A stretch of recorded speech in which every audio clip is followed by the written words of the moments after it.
Hi. Good to have Am I too late? No, you're coming at the right time. Okay. Perfect. Bole, what screen do you want to see? Do you want to see everyone on the call? Actually, I can see everyone. Yes, it wasn't letting me. Oh, cool. Okay. I just don't see Dawn. Oh, Dawn. Who's that? Bole. Hey. Balls.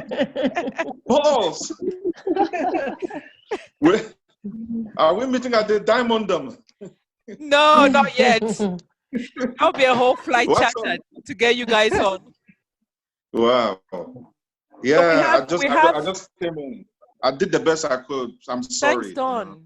Thank you guys. I mean, anyone who could join, I know it's very last minute, but some of these things come to mind and you're going, when not, when is it right? It's never right. Everyone's always very busy.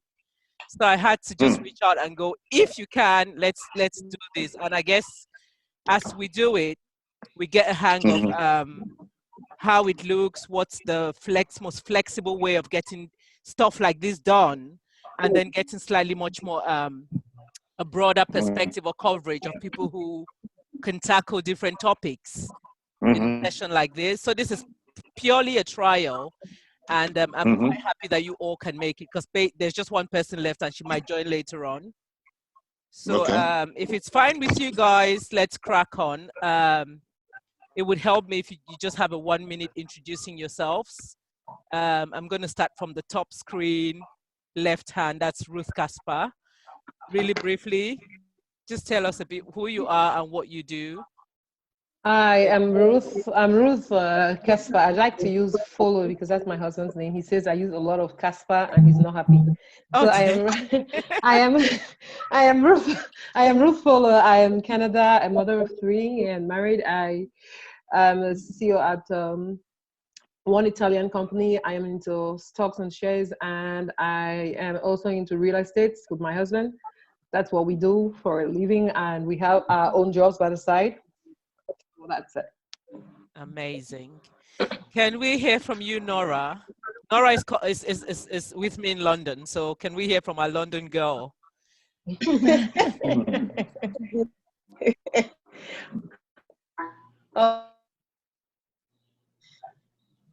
Anyway, I've been able to have a screen that I can see it 4 people at a time for now. Okay. Awesome. Are we 4 of us? Yeah. So no, I think we're that's just 4 of us. If you flip your screen to the right, you will see the last person. Yeah. Okay. So you can flip your screen left and right. One screen will show just you. One screen will show 4, and then Mbola is all by herself on the last screen because she's, Cameroonian princess, I guess. Actually, you're on the last screen for me. I see only everyone sees a different person on the last screen. Okay. Anyways, I'm Nora Molongwe, and I'm in London, as Dorothy said. What can I say I do?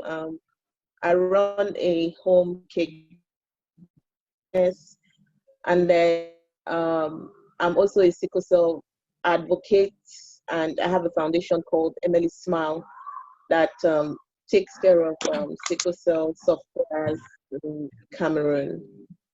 So that's just it about me. Fantastic. Thank you, Nora. Can we hear now from Don, the Don himself, the only man who's managed to join the ladies? Hey, that's my life. I'm always alone with a lot of ladies. So. Fantastic, you. Yeah. So, everybody call me Don Julio, Don Julio. It's mostly what I've been called for the past 35 to 40 years of my life, I'm sure. Wow. But my real name, so I don't know, maybe 1 or 2 who may not know, it's for Julio Barton. Barton is my family name. It's a powerful family name. We're, pretty decent family. I live in the States, mostly out of Virginia now, but I used to be in California. But I work everywhere else except where I live. So I've been based out of Germany, traveling, in and out of Africa for the past 4 to 5 years. And before that, I was traveling pretty much everywhere else. I work for the US government most of the time now because Uncle Sam pays the bills. That allowed me to run my business. Yeah. And I own a corporate communications unit called Batson Global Communications. People know it as BGC, and which is now mostly focused on producing music. There's a record label known as BGC Melody. It's up and coming. 5 artists signed for now. And, I just go around the world doing the best I can to keep people happy and try to support my home nation as much as possible. For anyone who knows me out there, I say thank you for knowing me. It makes me, I feel honored. And anybody who knows, who doesn't know me yet, I'm really honored to get to know you today. Hi, Don. Thank you for that succinct but really powerful introduction of BGC. Is it BGC? BGC, Batson Global Communications. Batson Global Communications. And that's Watch out, we're coming. That's a good segue into introducing the word support. There's another lady here who incredibly supports the Cameroon community through her amazing blogging platform and talent, and she's Mbole Ikane. Can you tell us a bit about you, Mbole, and the hot gem? Before I start, I want to say hello to everyone. Nora, I've been following you forever as well, so it's good to talk to you face to face and everyone here. So, yes, my name is Mbole Ikane. Well, my history is a bit lengthy, but I'll just summarize it. So I'm a bit different in many ways because even my growing up was quite different from most Cameroonians. I grew up in and out of Cameroon.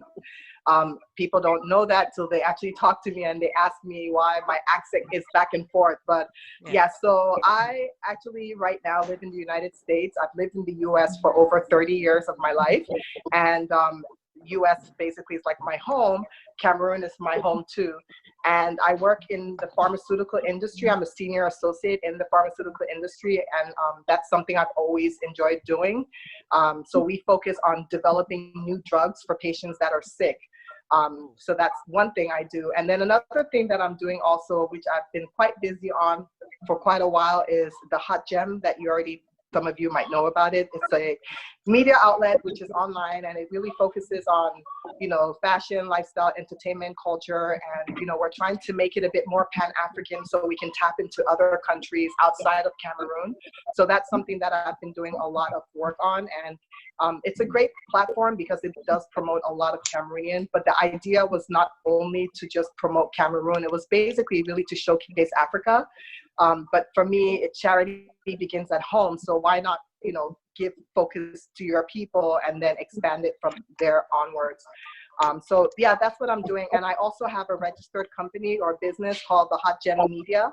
It's registered as a LLC, so I can actually do work, which I have been quite lucky in the last 3 months to get some gigs in the US to do. So I'm sort of like tapping into that and also keeping my professional career like Don, because that's what funds a lot of the things I do here and in Cameroon, because I do sponsor a lot of things going on back home, even though I don't make it public to people. So yeah, so I'm very passionate about promoting the culture. I think that's where it comes from. I've traveled a lot. I started traveling when I was like 6 months old. I've been to over 25 countries. And unfortunately, the last 3 years, I've not traveled as much because I've been so busy. But traveling is one of the things I love to do. And I really hope I can go to every African country before I die. Oh. So you have your bucket list already, and that's one of the top ones, yeah? Yeah. That's incredible. So I'm just going to go straight to the point. And the reason why I had you guys on this session is because you all have varied, activities that you do, be it your jobs, be it your side gigs, be it your family life, be it your personal life. And we have for the past few months seen this coming. Like we have heard, we've been part of this whole fear about this pandemic of coronavirus. We've known it's coming, but we did not understand how impactful it would be and how it's going to grind all our lives down to a halt, right? So we have found ourselves in this place where it's not just being under sort of house arrest, it's also making choices about the stuff that we have to do, how we sort of partition our time, how we pull back on certain projects, how we do stuff that we personally would have loved to do differently. We've all curtailed the way we interact in the name of social distancing. So I'm sense checking myself here and going, are you okay? How are you taking all of this? And I thought, hang on a second. Get a few people on board and ask them how they It's feel, crazy. just so you can ascertain that you're not going mad. And I think that's why I wanted to talk to other people and just ask you, have a sense of, what is your feeling, your initial thoughts when you heard about the coronavirus? Like, what was running through your mind? Just, I mean, as much as possible, paint a picture of whether you thought, oh, this is just a thing happening in China, it's going to pass. Oh, well, it's what it is. It's political. It's all a conspiracy theory. We all had something to talk about this until it's literally hit us in the face. So I'm going to come back to you straight up, Mbole, and walk my way back up. How has this initially? What were your thoughts when you started hearing about a pandemic breakout somewhere in China? What ran through your mind? Well, obviously, I first thought, oh my God, I hope this is not another Ebola version of, a virus, but coming from China. I think the one thing that concerned me is just because I know China is highly populated. Yeah. So automatically it just sort of made me think, okay, it will not go past China, but a lot of people are going to get affected just because of their population from within. That was my first concern. And then my second concern was, not to sound biased or anything, I automatically said, I'm not eating any more Chinese food because I didn't know much about it. I had not done my research, to know that. Yeah. Yeah, I mean, it doesn't mean that you can't go to a Chinese restaurant, but instinctively you're thinking, I'm not going to eat any Chinese food because you're scared that, you don't want anything that is labeled Chinese, which is quite ignorant, I know that, but that was on my honest first thought.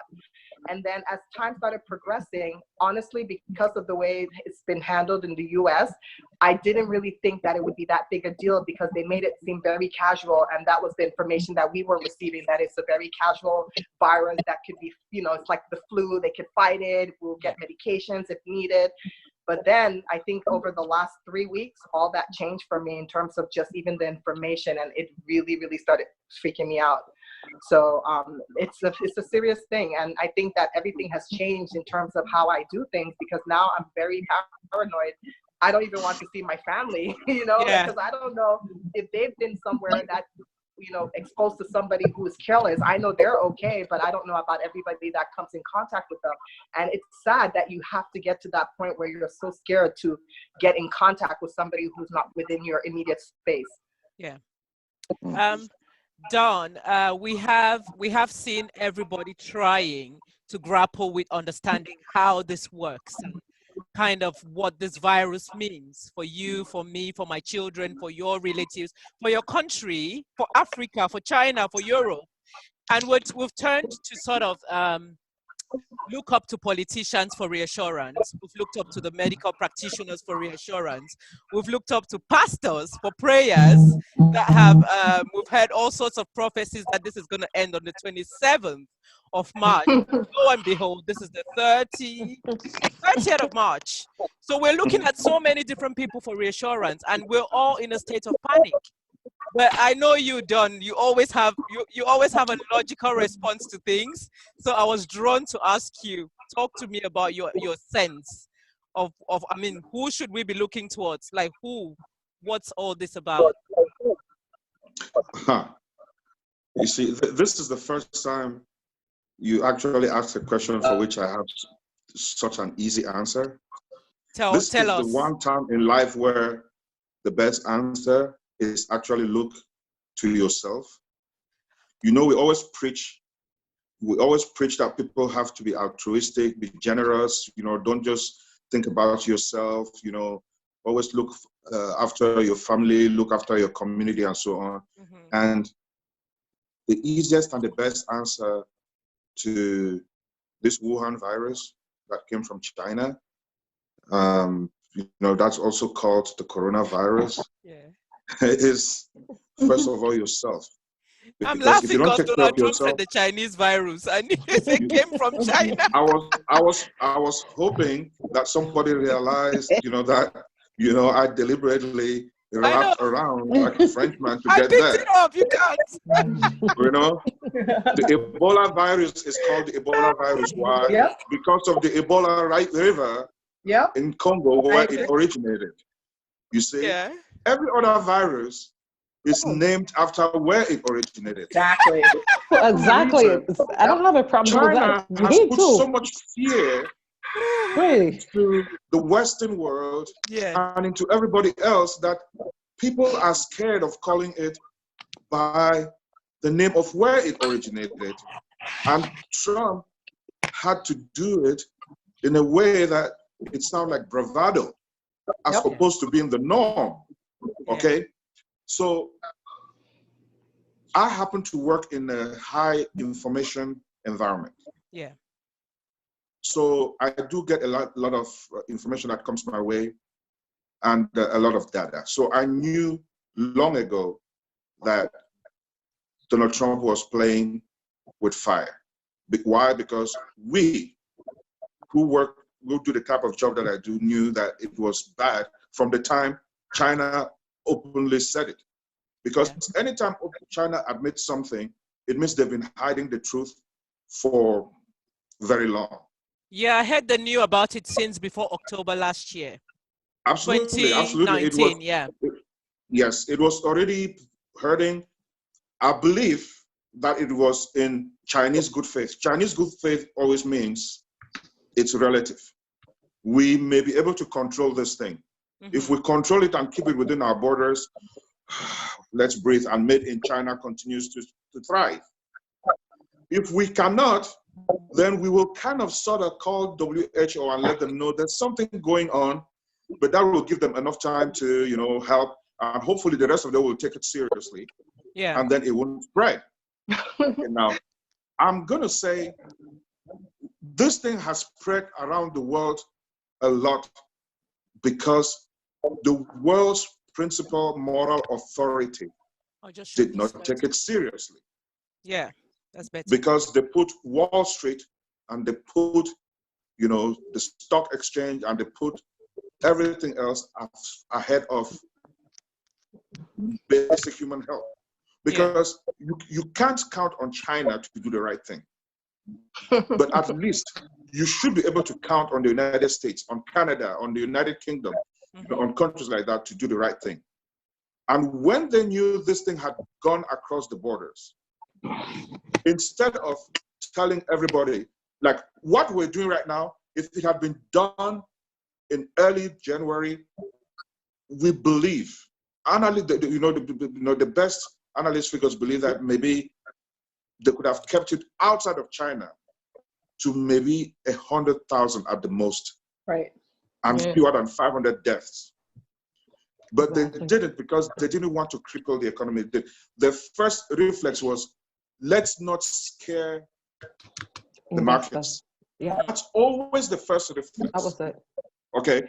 So we have to say, now that it is what it is, your main question was, who do we turn to? Yeah. Turn to yourself. It's easy.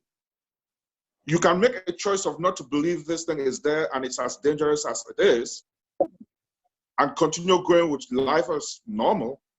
Or you can say, holy anything. Holy Moses. Okay. This is actually dangerous. Yeah. It's really dangerous. And not only am I going to save myself, but I'm going to save my family by saving myself. Because one, if you're a healthy person, like DorothyDiamond, who gets up every morning and dances before she goes to work and keeps that blood flowing. You had to just take a dig at me, didn't you? You had to, right? No problem. To the point that if I get up one day and I don't see a video of DorothyDiamond dancing, something is wrong somewhere. I panic. And I have to send emails. I call my brother. I'm rushing to work, but can you check on DorothyDiamond, or can you just make sure the sky isn't falling? You know?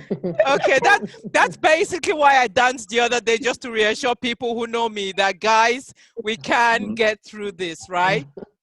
Absolutely. Nora, I'm going to come to you, but just to come That's to it. Nora, I'd want to Yeah. share something on my screen for a bit. Can I screen share? I'm quite sure I can. I was Yes, Absolutely. you can screen share. Yeah, I was watching this and I wanted you guys to listen. For the first time, I feel like our so-called Prime Minister was candid enough to tell us that we should panic. So it sort of felt like, oh, really? Oh, should we panic now? Are you ready to panic? Because he's always been very bravado, very macho about the situation. Well, because now he's got it, right? Yeah, way before he got it. Can you guys see When my you start screen? touching something that is touching them, then they start reacting. The volume. It's playing, but the volume. Okay, so yeah, we'll it's just playing at the volume. okay.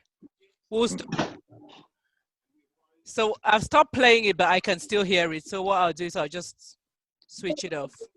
That's perfect. I wanted you guys to look at his face, because I think that's the first time I saw the fear of reality on Boris Johnson's face. It literally made me realize this thing is more serious than the British government, than, you know, the British media has been playing it down.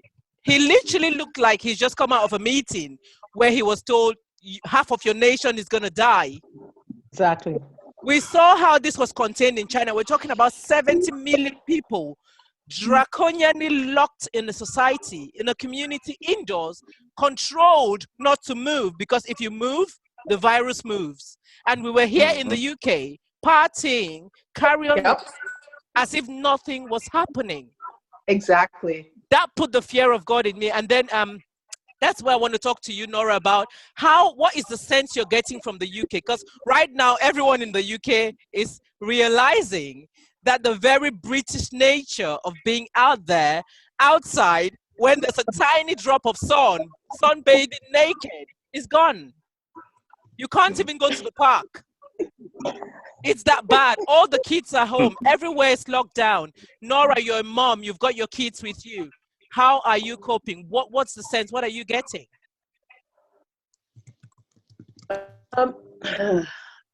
To me, honestly, I don't even know what to say. When this coronavirus news came, I'm not gonna lie, I wasn't bothered. Yes, that thing over there. When I heard about it, I'm telling you, I did not do no research. I just knew there was something happening in Wuhan, in China. Yeah. And that was it. I did not go to read what is coronavirus, what does it mean. I'm telling you, it was as if nothing was happening to me. So life was just going on normal, easy, everything, you know. Yeah. Life continues until when I started feeling coronavirus was when it hit me. How do you mean when it hit you? Like, when it hit me, I don't even want to say the feeling. I don't even know how to explain it. You know, that feeling like I just knew that, oh, I'm in pain. Is this one of my sickle cell crisis again? Am I having my normal, usual chest crisis, which I normally have? And you know, the least thing that could cross my mind was still coronavirus. The bits around the hospital be just so that we don't lose our audience, because people will have to watch this later on. If we take that slightly faster, yeah. How did you get to that place where you had to understand what was going on? So when they took temperature, my temperature was 40.5. Whoa. Wow. Jesus. It was that would send high. a child into a fit. If a child gets that, they get like severe convulsions. Yeah. That's crazy. Exactly. 37 already is crazy. I was on 40.5, and my doctor was like, "How did you get to the hospital?" Because I still went to the hospital on the trains and everything with that temperature. So immediately the doctor said, "IV paracetamol, quick, let's get that temperature down."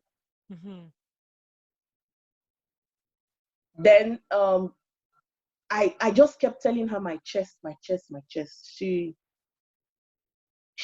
She decided to take my they decided to take my breathing, and my oxygen level drastically.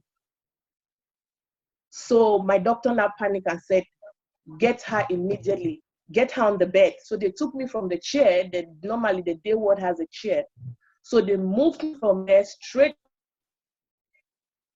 on the bed to start see what they can do to get the cannulas in and to bed. I mean to see what's happening, because it's like they were seeing something else now.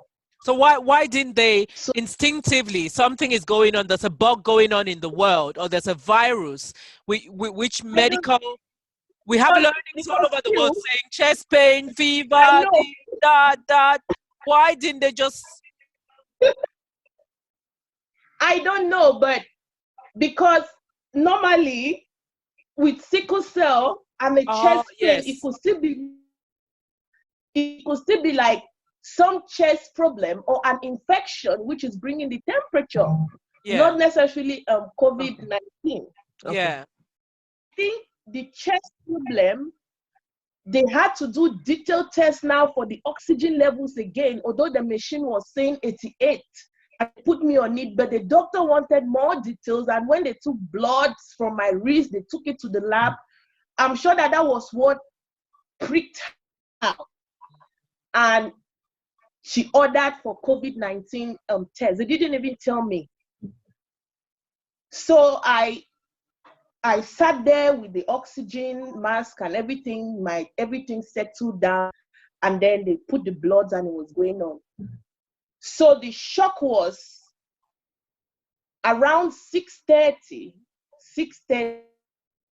I saw my doctor coming into what now, another doctor, dressed up, covered up, like they were going to the moon. I think they were going to the moon. So I was like, where are they coming from? So I thought they were coming from somewhere. I didn't know that coming was for me. They arrived at your bedside. So when immediately they came, and I was like, I just turned to her, "Dog, where are you coming from?" And then she looked at me, and I think she did not know how to tell me, to break the news to me, but she just like, she said, "Nora, I'm so sorry. There is this, this new thing that's out there, this, the new virus. You have tested positive for COVID-19. Wow. Immediately on that bed, I just woke up and sat down straight so that you can talk now better. Of course. Really? Oh my God, Nora. It's not funny, but the way we're talking about it, because it's shocking that I'm literally, I'm sweating. You seriously? Me too. So I'm laughing like, wow. Very erect, and honestly, the oxygen thing was pulling. The doctor said, "Sit down." I said, "No, doc. What did you just say?" She said, "It's positive for COVID-19. So the first question I asked her as I was sitting there, because immediately my mind just went far. So the first question I asked her, I said, "Doc, will I see my children again? Oh dear. Oh dear. So she looked at me. She said, come on, Nora, you will see your children. Why do you think you will not see them? And I said, will I leave this hospital alive? These are all valid questions that you should be asking when you have an underlying health condition, because that's what they've been telling us. That's a narrative in every That was yeah, you have a medical health condition, you are slightly exactly. aged above, you are Nora, I'm going to come back to you. I want to speak to Ruth. I want to tease your brain, Ruth, because sometimes there's a lot of misunderstanding and misconception about when things like this happen. I was kind of reading up on when someone says there's a pandemic that has never happened, that hasn't happened in a generation. And in my mind, I was trying to contextualize what is a generation. Is it 20 years? Is it 50 years? What exactly spans a generation? Should we say this, nothing like a pandemic, nothing like the coronavirus has happened in the last 30 to 40 years? And the truth was, yes, it hasn't happened. But we have a lot of people giving us all types of information about this stuff as if they know it, like they understand it more than everyone else, and it's come a lot from social media. So from your point of view, just tell me a bit about how you feel and how you how your sense of where the highest misinformation is coming from and what worries you the most. Thank you very much, Dorothy. What really worries me the most is people don't understand what is a pandemic and what is an epidemic. Yes. Because back home in Africa, that's the problem we are having right now. They want to treat coronavirus like it's an epidemic. It's a white man's thing. It is for Wuhan. Like Don was saying, I don't have a problem calling it the Wuhan virus. When it was Ebola, they called it the Ebola virus because of where it was coming from. So I don't have a problem with that. But what I'm saying is this. This is a pandemic and we have not studied. It is new. It has never hit the continent before. It has never hit like in 40 years, we don't know anything about this virus. This is a new virus and we are still trying to study it. Yeah. But the myths around this thing is crazy. This is Nora right in front of me telling me that she had the virus. There is this myth of, when you have, she is sickle cell, but she survived it. And this thing they say, people are dying because when you have an underlying disease or something you're suffering from, if you have the coronavirus, you're going to die. We have people on pacemakers. We have people who have heart problems. This is bringing a shock to them that they live in total fear. Yeah. I'm going to leave this platform today with so much assurance because I am face to face with somebody who is no, seriously, you guys should stop laughing. I am serious. This thing is scaring me. I am petrified, to say the least. This is Nora. She is suffering with this sickle cell, and these are the people who I can say are most vulnerable. Yeah. Through. So the myths around this thing, I think the misinformation, it's too much. I think we have to readdress, I don't know if it's the press that we need to talk to, that people who are going to be diffusing information should understand that they are talking to an audience that doesn't know much about this virus. This is not a flu. Right. We understand and can control a flu. This is not an epidemic. This is a pandemic. It is not in just one small location that it can be contained. Mm-hmm. People should know it. People should understand that people with illnesses or medical records can survive it. This is the best thing that happened to me today because I am talking to somebody who has survived it. If she can survive it, seriously, this fear they're putting in us that people with heart problem, people with diabetes, people with kidney problem, people whatever, yes, it can affect people who have low immune system, but this should not be so frightful. The way they're putting it out there, yeah, I think they should readdress it. I don't know how they're going to. I think they should leave the information sharing for health professionals to do that because the press is messing it up. I mean, taking from what you just said, The day Donald Trump had the press conference where he mentioned chloroquine, did you guys see how chloroquine spun out of the market? Like literally, by morning, there was no more chloroquine in pharmacies. And what happened in Nigeria, Dorothy? People started Yes. testing for chloroquine poisoning. Yeah. Because I think we should be serious about this thing. We are afraid, yes, but just being afraid, I think we are helping people. We are not helping our people. We are scaring people the more. Yes, it is a pandemic. Yes, we have never seen it in generations. Yes, it is new. We know nothing about it. That is the reason why, before people start saying stuff about this pandemic, we should be able to have proof. Yeah. We should be able to have proof. You want to talk about COVID, you should test like Nora in the hospital and say, I had COVID and I survived it. Don't tell me a testimony that you had COVID, you slept in your house, you felt like you had COVID, and then you prayed, and then COVID disappeared. I am not saying no miracles. Don't get me wrong. I am a born again. You should know what I'm talking about because I am from a miracles. I am born again. Seriously, I believe in miracles. So what I am trying to say here is, what I'm trying to say to all of my sisters is that, and brothers, is that this thing is no joke. It is serious. It's not. We are toying with it like it's a joke. It's not a joke. It's not. Lives are at stake. We should be able to tell people the truth. But from a media person's point of view, you put a lot of information out there, and a lot of people follow you. Now, two things are going to happen from today, from my point of view. Nora, I want to come back to you. If I can ask you, Nora, your story should be a whole session. Yeah. Your story should be a whole educating piece about talking to people about your experience. Literally. No, Nora, stop laughing, please. Yeah, we can't talk about you today. Literally, it's going to take all day today because we will want to hear more. But from a media point of view, Bole, tell me what you can do differently when it comes to sensitization.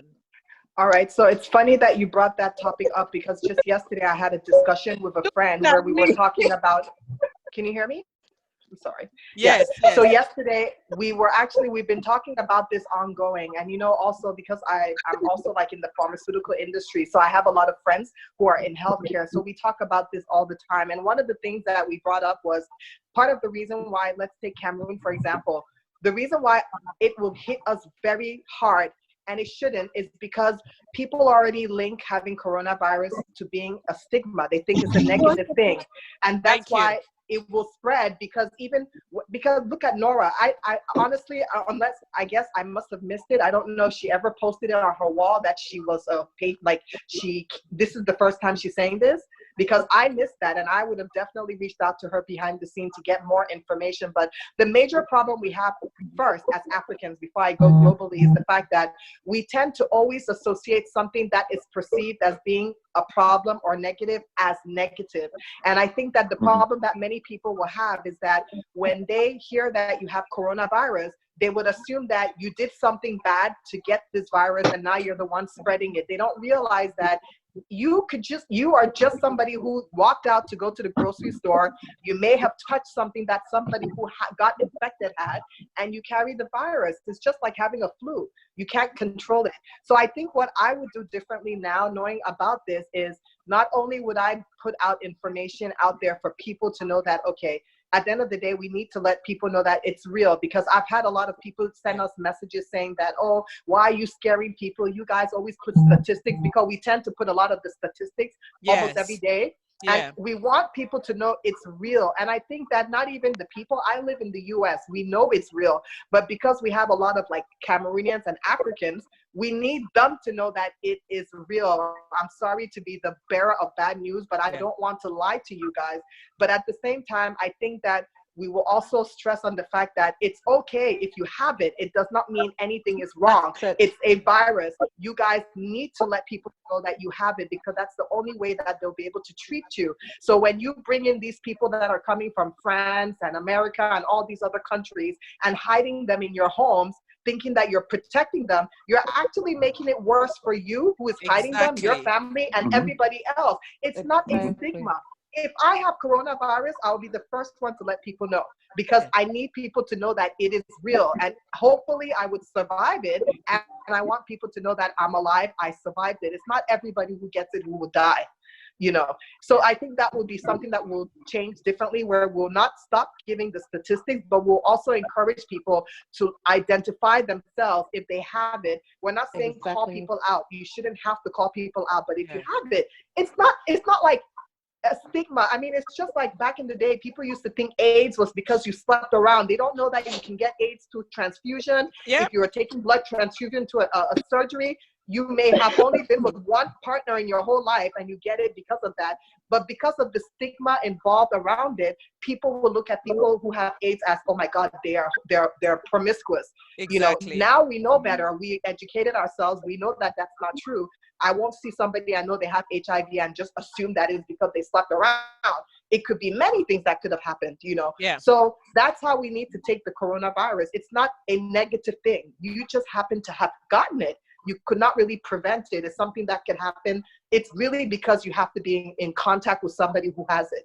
You know, we already established that it's not a virus that came from Africa. So why would you even feel bad that if you have it, people will look at you like a dirty person, you know? But Africans, in our mentality, we have too many stigmas. Everything that is perceived as dangerous is a stigma for us. And we need to change that mentality. A lot. So there's a lot. So what we'll be pushing. We're pushing with huge followings on social media or social platforms to give the right information. And I am one person who gets really, really, really angry when I see stuff being presented in a bad way. Someone attacked me the other day and said, why are you attacking CRTV every time? And I said categorically, right? I lead an inside team as a day job. I have inside directors, inside managers of about 7 to 8 people working under me. That's what I do for a living. Now, if you're putting out statistics and you're not tallying up correctly, you're not telling me geographically where things are happening, you're not telling me, you're not using the right language to describe the right impact, then you're losing the insight. So it rightfully feels like a balance between proper communication, the right insight, but also people who know what they're doing, expert, you know, oversight on stuff, because it drives me really crazy to see stuff like the other day CRTV said Cameroon has, let's say, 130 cases. Limbe has their first case, like the THE first case. And I'm like, what? Limbe cannot have the first case. Limbe sees its first case, like Limbe gets its first case of coronavirus. Stop confusing people. So like we said, Mbole, it's something that we should be pushing, especially when that people follow. Don and myself were talking a few weeks ago about how Africa was going to be fun this time around the year. We're talking about being in South Africa, in Joburg. I had film projects that were happening that I had to be in Africa. I had to be in South Africa in March. I had to be in Ghana. I don't know that it's going to happen. No, we can't. I mean, psychologically, we are locked in, but also physically, it's for your own good. So that aspect of your work, Don, I know you travel a lot, and that's been curtailed. But what's life like for you now? How gloomy, how bad is it for you? Oh, well, I'll go from the general to the specific. I work for the US government, and it's 75% shut down. And when you're talking about a country which prides itself at every time, you know, in hammering the rest of the world, you know, saying we're the greatest nation on earth, you know, we do things and so on. We all know that, you know, it's a nation that, you know, not only from defense to diplomacy to economics to commerce and so on, kind of dominates the world at this moment in the history of humanity. It may not be the same case in 100 years' time, but at this point in the history of mankind, that's what the United States stands for. And 75% of the government is basically shut down. Wall Street is shut down. Wall Street makes the United States breathe, right? You know, Mbola will tell you, because she works, you know, pretty much, you know, where Wall Street is. So that's something that nobody you know, who is in my sphere ever imagined, you know, would happen. Yeah. The US economy, you know, in the past 3 months has lost around $8 trillion. That's a lot of zeros. You know, I for can't. someone who No, doesn't understand, $8 trillion, that is a whole lot of $1 billion and a whole lot of $100 million and a whole lot of thousands. Yeah. That's what happened. Break it Evaporated. down. You see, and that's why you see their first reflex was not to take care of people's health, was first of all to protect, you know, the economy. But this Wuhan virus, this Chinese virus, told them, you know, there's something more fundamental to mankind, which at times is just take care of the people around you. Yeah. Now they're catching up, but just see how late it is. Yep. The United States, this is the irony of ironies. The United States yesterday was laughing at China and saying, oh, we only have one case. There's people on record saying, oh, we only have one case, forget about China. And WHO is saying it's now a pandemic, be careful, because people who were in China have now gone around the world, and this virus, you know, is spreading at a very, very high pace. You need to take care, you need to lock people down, because if you can shut down people for 14 days, it would help you not to shut down your country for 3 months, for 4 months. I guess we're just trying to bring that curve down from what we're saying, bring down the curve. Yes. So you stop walking, you stop interacting, the virus stops interacting, and we can contain the virus. And then you can plaque the curve. Yes. That's it. Yes, it's about it's a policy of containment. Yep. It's a policy of containment, you see. Because but do you see anything positive coming? Do you think this is gonna, like, with the foreign nations, the European countries and China and America are trying to contain the virus? People have taken the virus to Africa, to Cameroon specifically, where I am not sure that they have the right methods of treating and containing the virus. Yeah.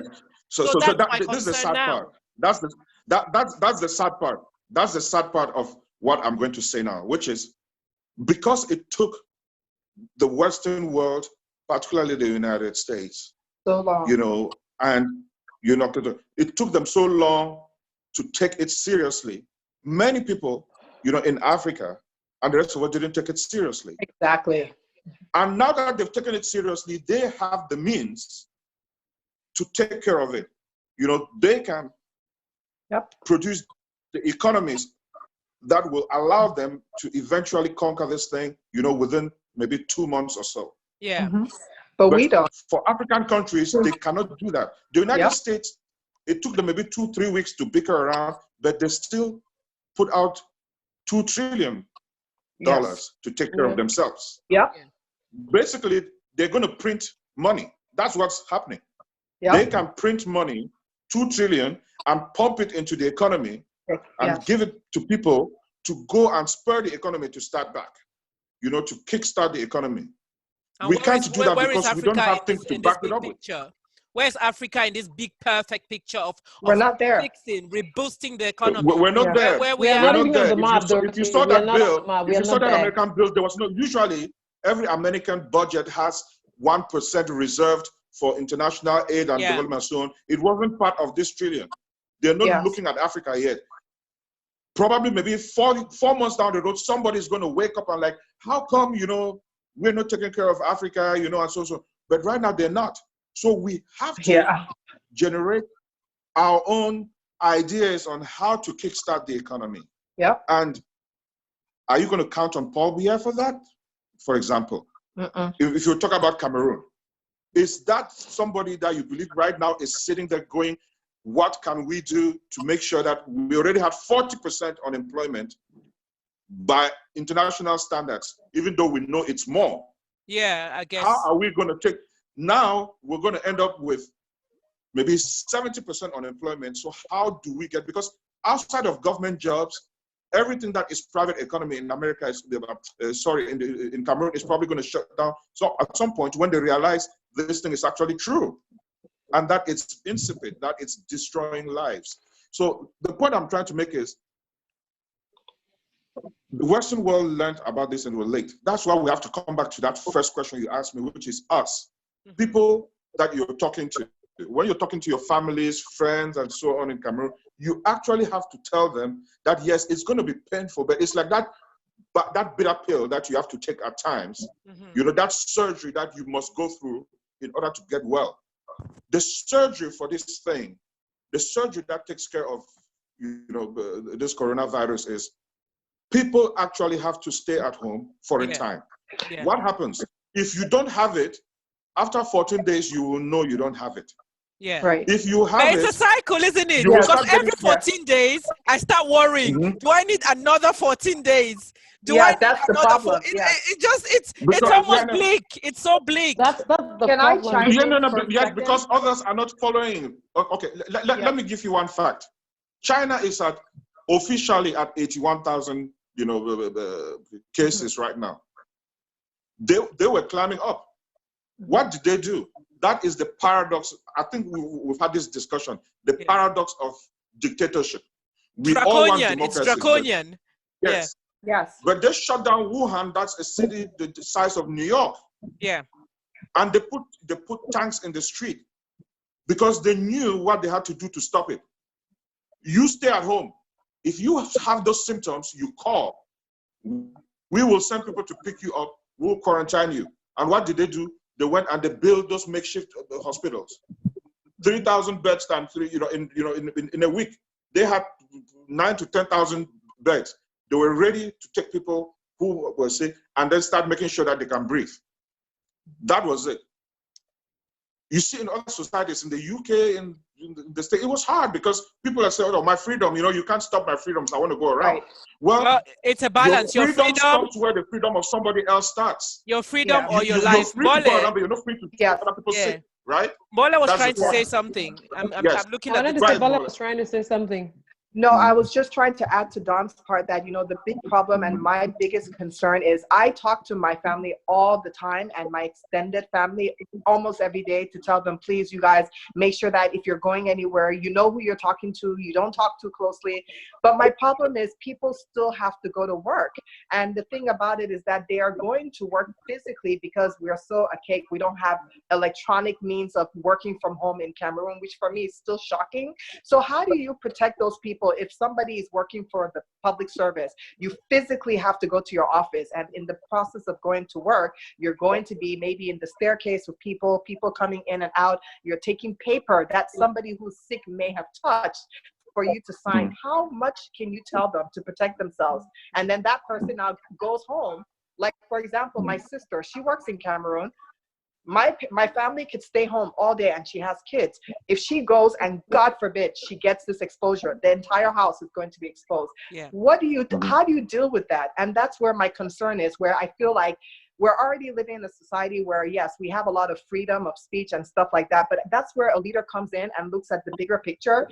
If you know that not mandating that people will stay home, whether they like it or not, for a whole week will mean the entire population gone, you're going to have to do it, you know. But I think with that too, you must also have to provide some sort of social assistance. And I think that's where the issue is, because we of the game. He is you know.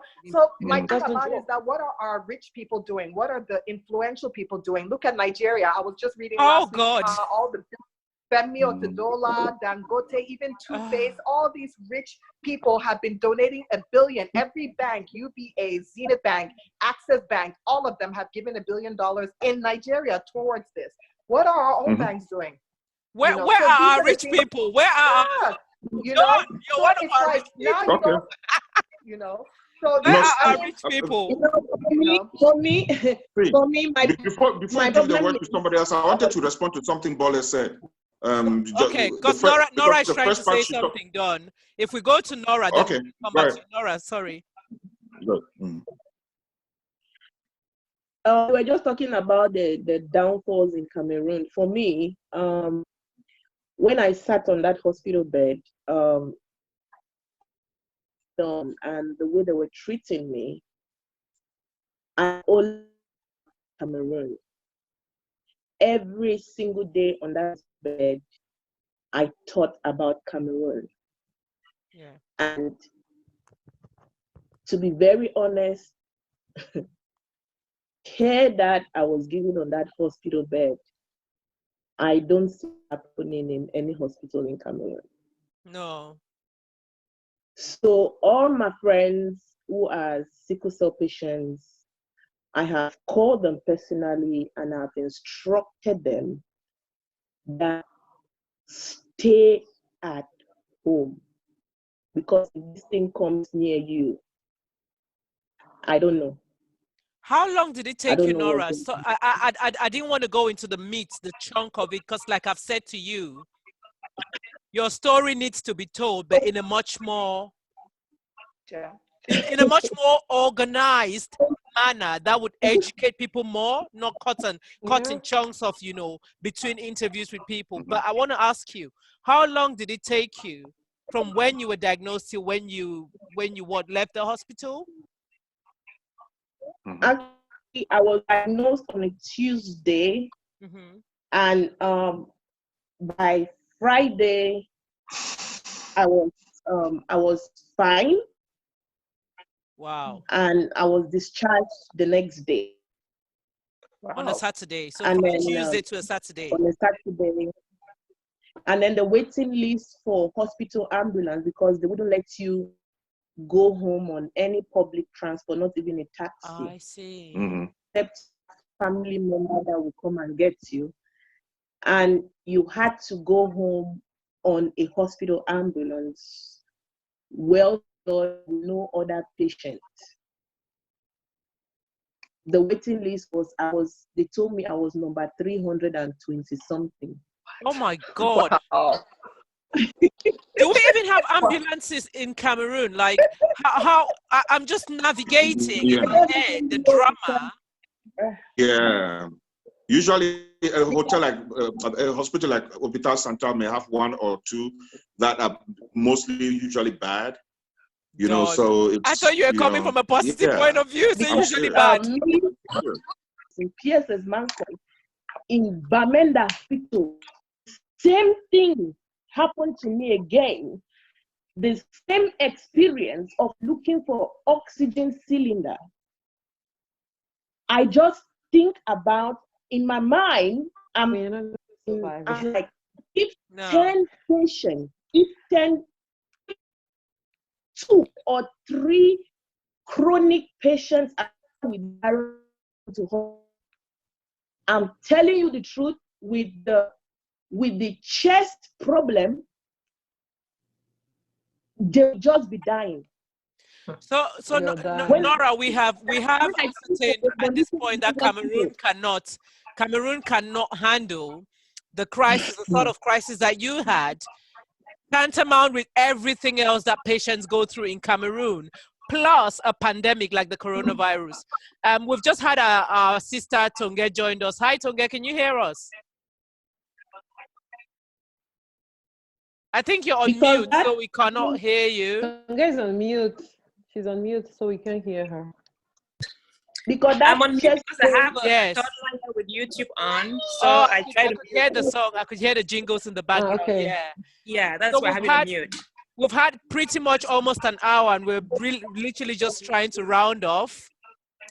And we've asked most of the questions, like everyone's sense of how we're feeling about this whole coronavirus, how we're feeling about the lockdown, the impact it's going to have on Cameroon, on Africa in general, and in our lives as a whole. So maybe you want to add your bits, your sense of where things are at for you as well at this point before we kind of just round everything up.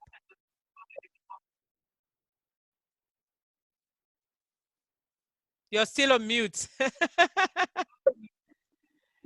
So I'm trying to get away from that little guy.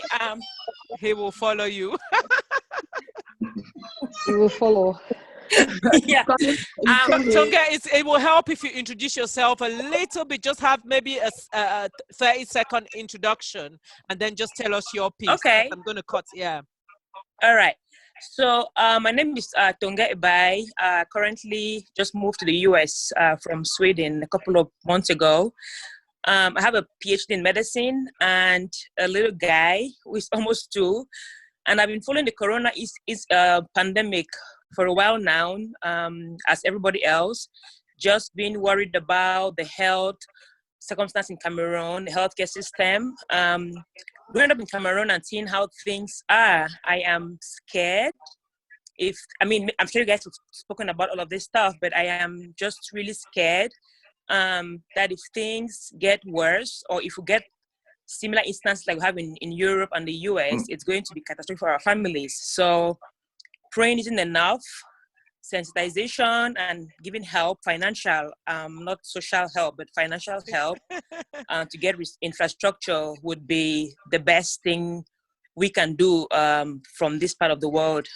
Yeah, but otherwise it's scary. I'm working from home part-time. I should be in the lab because that's what I do. Yeah. But I'm working from home and then from in the lab as well, because I need to deal with childcare issues in this crazy country.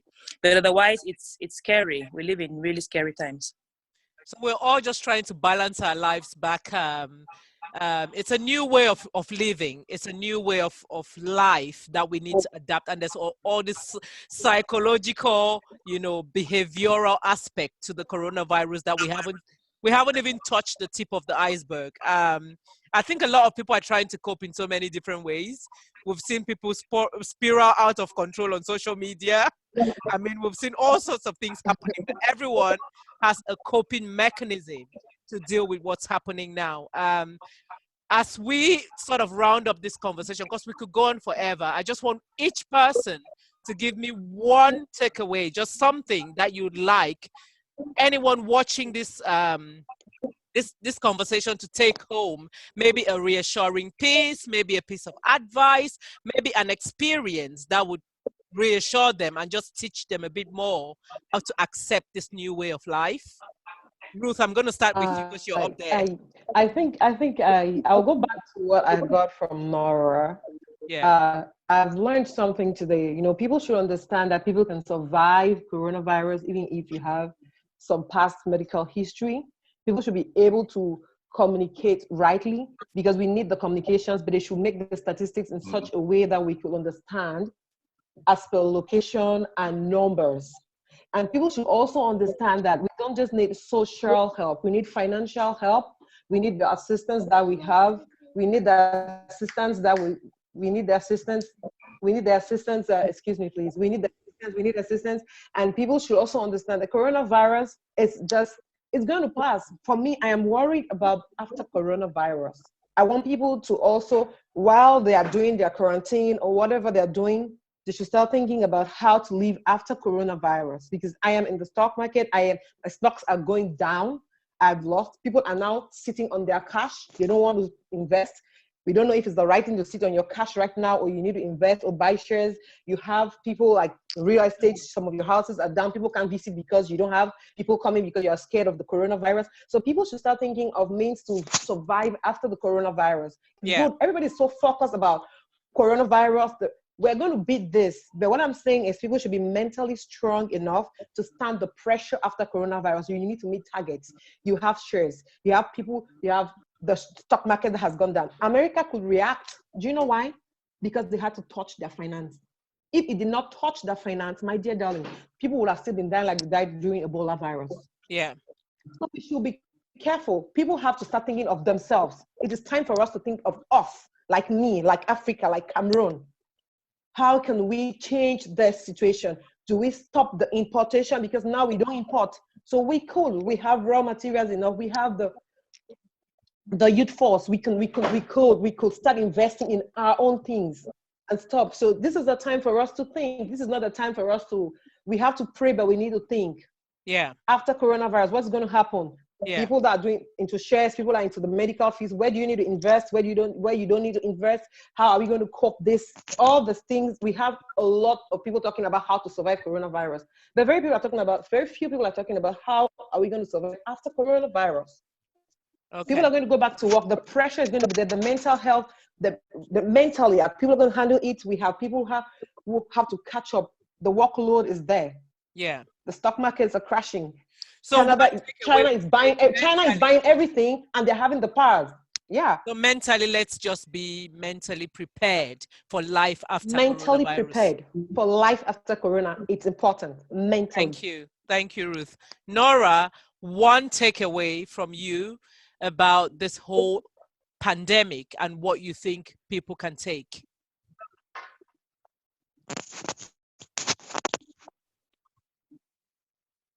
That's to you, Nora. I don't know where I'm pointing, like my cameras.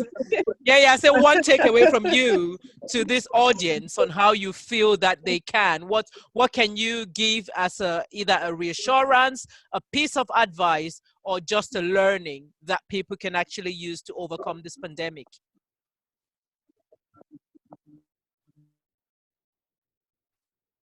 Take away from me, and the advice I have for the public is one, because there are a lot of myths about this virus. Yeah. And being a sickle cell sufferer and someone that has also survived COVID-19, the first myth around this virus is that this virus is not a hoax. It's not 5G as people are saying it. Conspiracy theories everywhere. Yeah. This virus is actually real. Yeah. The virus is out there and it is real. Point two is observe all the World Health Organization rules which yeah. are put in place to protect yourself from this virus. Okay. And your mental state is very important if you ever want to overcome this virus as well. Because I will use myself as an example, because my doctors kept telling me, because I kept asking every single day on that bed, any nurse that is coming to me, the question I ask them is, will I leave this place alive? Will I see my children? Yeah. I wanted to hear that reassurance every single day from them that yes, you will leave this place. I wanted to hear that. And my doctors kept telling me that, oh, we have had patients, sickle cell patients that have survived this, you will survive it and all that. They were playing on my mental state, they were playing on my psychology to boost up that positivity, but it wasn't even true. Oh, right. But so what you're saying is being mentally positive, being positive in your state of mind and your state of being. Yes, they wanted me to be positive, but yeah. But then I was a very serious case for them to handle. Okay. I'm sure that it played out on my psychology, and I got that positivity, and then it boosted me, because honestly, from the diagnosis, the moment of the diagnosis, I was just looking at everybody, but I was dead already. Yeah, upstairs, so there's a fear that's trapped in you. Can we hear from? Yeah, I knew that was. Yeah, can we hear from you? So Don? I knew that was like the end of me. I knew that. Can we hear from? I had already told my sister that. Can we hear from?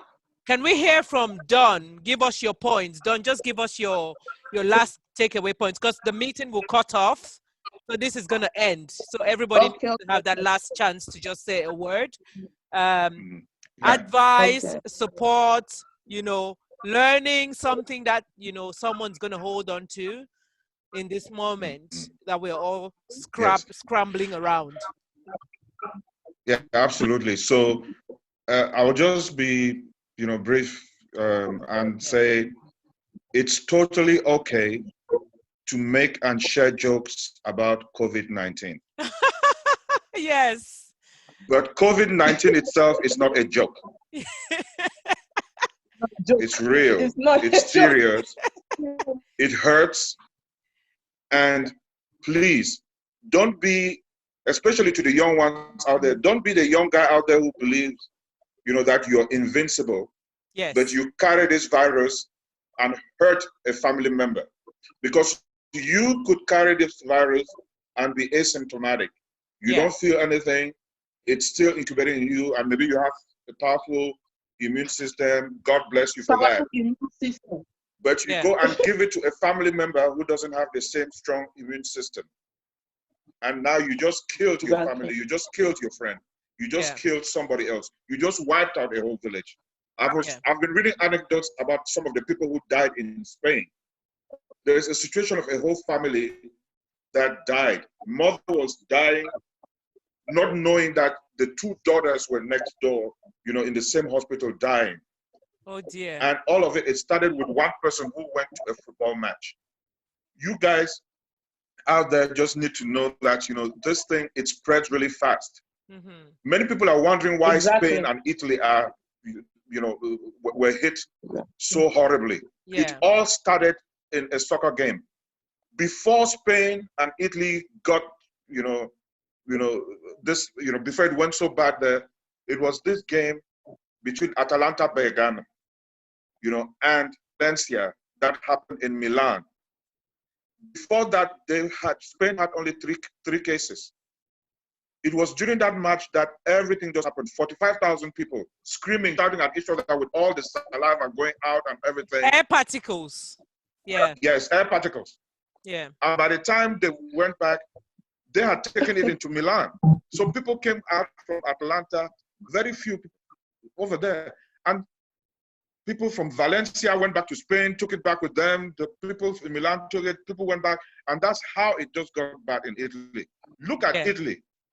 Italy is becoming a third world country right before our eyes. They are beyond capacity. They're losing 700 people a day. Yeah. We don't want that to happen to any African country. Yeah, definitely. So please, this is serious. Yeah. Again, it's okay to make jokes, share the jokes and so on if it helps sensitize people, but just know Corona is not a joke. You have to take it very seriously, and you can save lives by actually doing what people say. That is, stay at home, keep, you know, a certain amount of distance from everybody else until you were sure that this thing is out of the system, out of the air, out of our countries before we can start, you know, going back to normal. Let's cut. For now. Let's cut its circulation before it gets bad in Africa. Mbole, you are next in my eyesight. Tell me your three things. Literally, what do you want people to take away from this conversation? A learning. I think, so I think I'll just make it quick because everybody has already echoed what my thoughts are. But I think most importantly, first, communication. We need to not shy away from the fact that this is real. Some of us who have been putting it out there regularly and have been, you know, been accused of scaring people, we need to let people know what is going on in real time so that they can see that if people in the US and Europe who are super developed and have all the facilities and amenities are scared, then we in the third world country have to be scared. You understand? So that's the first thing, the communication and education that goes with it, letting them know that it's okay, that if you have it, it's not, nobody's going to kill you or accuse you for being the one to spread it. So we just need to know that people will be okay to go out there and let people know so we can help them. Because if you have it and we don't know, we cannot help you. And as you say, it's wiping away people that you love. If you love your family, then you would want to be treated because you wouldn't want your entire family gone. I think that's the first thing, communication, education. Secondly, financially, I will not even elaborate on the mental stability because Nora did a great job, which is, you know, I assume that mentally we need to be prepared for it.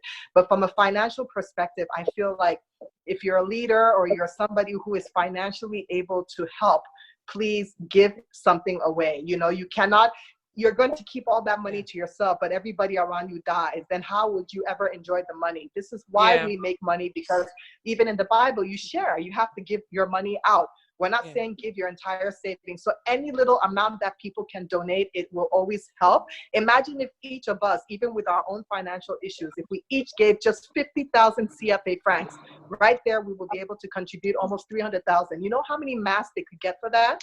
You know how that can assist hospitals. You know how many people are going to stay at home and not go out because they have something to eat? Or we can use that to distribute, to get food for people who are home. So little things like that collectively, nobody should, Yes. Yeah. Nobody should think that any amount is small. And for me, my expectation would be, this is where the people who are influential, and when I say influential, I don't mean you have to have money.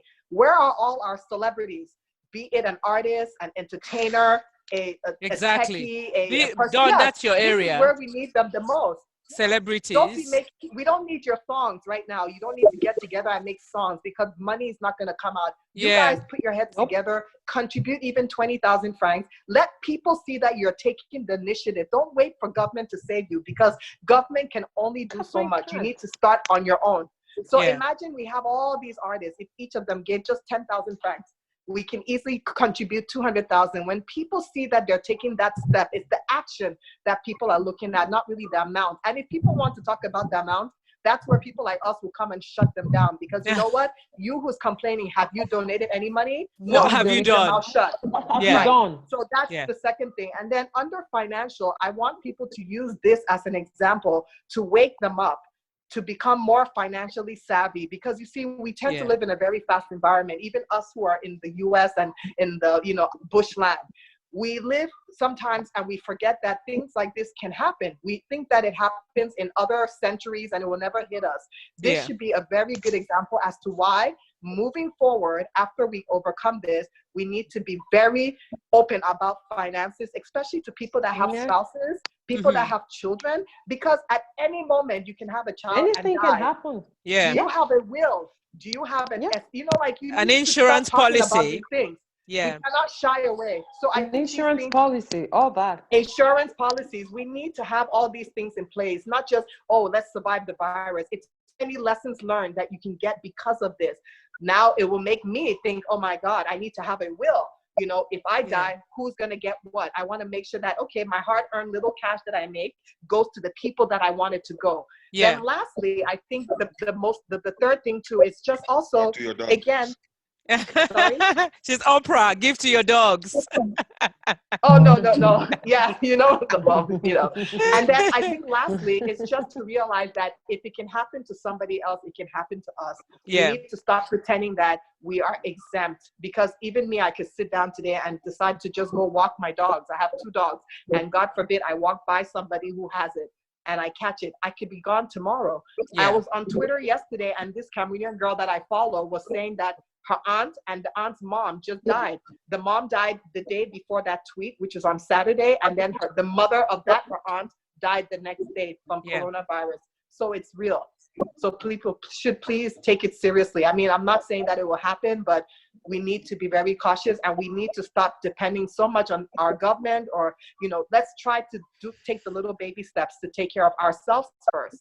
You know, if you can prevent going out, then don't go out. What are you doing out there? If you need to go out because you have to work, go out, but just be very careful. Be cautious, go straight to work, pay attention to your surroundings. Remember what routes you took so that if God forbid something were to happen, you can trace your steps.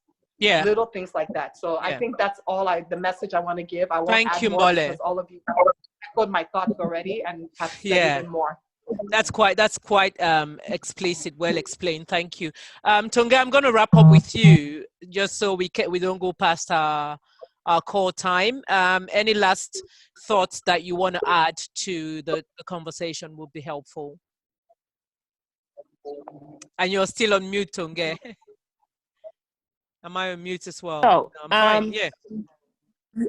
So I'm going to add anything. You guys have said a lot that needs reflection. But one thing I can add is that people should reach out if they have to. I think it's very important to reach out and just, say how you're feeling. We don't talk a lot about how people feel, how you're feeling, how you're dealing with all of this. So that's one thing I can add. But otherwise, you guys have said it all. Perfect. So that was a good one, guys. Thank you so much. It's just made me feel a little more appreciative of the fact that we're all struggling, but we're all putting a really positive front, and we're seeking the knowledge to understand what's going on. We're seeking the knowledge to understand how we contribute and how we impact the messaging that goes out there to people. But also, we worry about our home of origin, like where we come from, which is Cameroon, and we know the sort of deprecating situation that our medical health system is at, the people's mindset, the stigmatization, all of the things we've talked about. And it's left me feeling like, let's just go out there and be positive champions to this whole COVID-19 and inspire more people and talk to more people. So thank you, guys. Thank you, Ruth. Thank you, Don. Thank you, Nora. Nora, I'm going to come back to you. You need to tell me your story in more detail, please. Yes. And then Tonge, thank you. Wow. Thank you, Mole. Thank you guys so much. Thank you Have for a inviting fantastic me. evening. Yeah. Thank you too, Dora. Bye, guys. Me. Thank you. Thanks. Bye. Bye. Thank you, doctor. Thank you. Thank you, Don Nora, Diamond. you're my new champion. Tonga, that was nice. It was nice seeing you again Nice after a seeing long you while. guys on. Yes. Thanks. Superstar. Bye. When next I come to the UK, you must sign an autograph for me. Nora, right? I'll bring you all the way to Nora is doing a Quarantin'tainment. lot. Yeah. We can talk about Nora's anything doing a now. lot. As the meeting is wrapping up, we can talk about